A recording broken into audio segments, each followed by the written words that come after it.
Hey guys, welcome back. Today we're going to be checking out a pretty interesting LED light bulb by a company called NATHOME. So this is an 80 watt LED bulb, and I guess it's made for garage type lighting or similar spaces. It's super bright with 8,000 lumens and is adjustable on these three panels. They can rotate 90 degrees. So here we have a little breakdown of the light, some specs on it. So there are 216 2835 LEDs.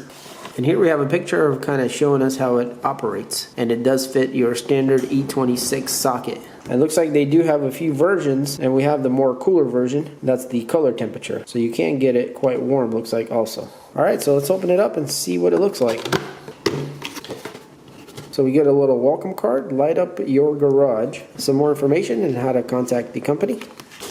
We also get a little instruction guide, and obviously this is quite straightforward. You screw the bulb into the socket, but I think the main thing to note here is that to be careful of not over tightening it. Because this bulb is so wide, you're putting a lot more leverage than you would on a normal bulb. And it is indoor use only. Alright, so it looks like it's packed pretty well. I have a cardboard with cutouts where the bulb goes through, and it's nestled there really nice, and it looks like it's in a plastic cover. Go ahead and just pull out the whole thing. And that's everything for the box. So right off the bat, it's definitely larger than I imagined it would be. That's probably a good thing because most of its size is actually this metal heatsink. So this is actually made of some kind of aluminum, probably is what it looks like. And it's to keep the LEDs cool. So let's get it out of the bag.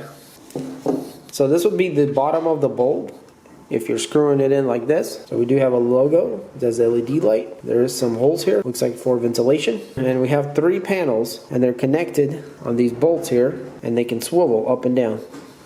Just like that. So they can actually fold over all the way 90 degrees or swivel out and make this concentrated array. Now if you do keep it like this, it's going to shoot a beam that's concentrated because they do concave in a little bit. Take them back just a bit, you can kind of spread the light more wider. So overall, very nice design and construction of materials. So the caps here are actually a diffusers also for the light to be more spread. So overall, seems like a very well built light. Alright, so let's flip it over. So here we see the underside of it. We actually have some more fins here on the top. There's a wire that goes from the control board to the LED panel, and there's three of them. So over here it says how much power it draws at 110 volts, 650 milliamps, which is 80 watts. And our screw lead is actually underneath this cap here. So they put a cap over it.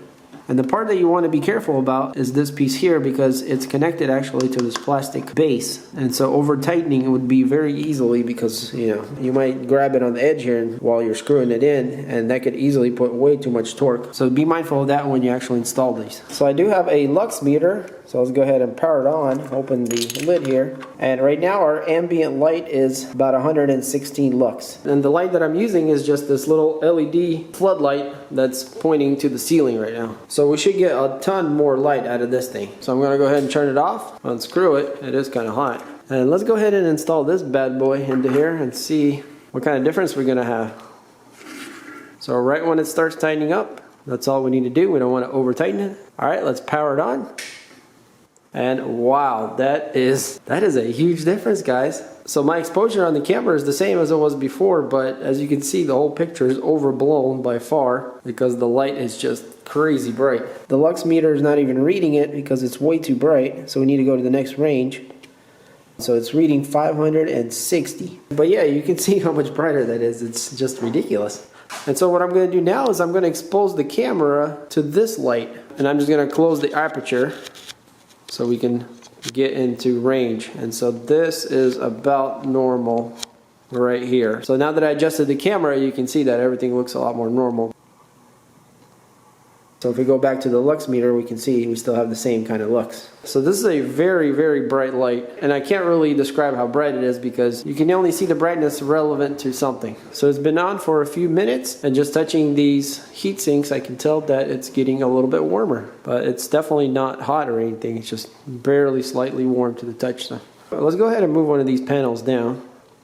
Oh man, this thing is crazy bright. I looked into it and that was a mistake. It'll blind you. It's super bright. Alright, so here's another way you can use this light is you can, bring them down and they'll be shining all the way around. Now I got my garage lights on right here, and they're quite bright. And also there are warm bulbs, why they're more yellow than this. This is a cool white. If I turn off these super bright lights, you guys can see how much darker it is in here. Quite a bit darker. So this is the whole room here with them off. And then if I turn them on, it like becomes daylight in here. Very bright lights. And we can see on our lux meter we're reading 157 lux right now. And if I turn on this light, it jumps up almost to 300. And the light's not even pointing straight at that. It's just bouncing off the walls everywhere. So if I pick up the meter and get even relatively close to the light, it goes off the scale. So I changed the range to times 10.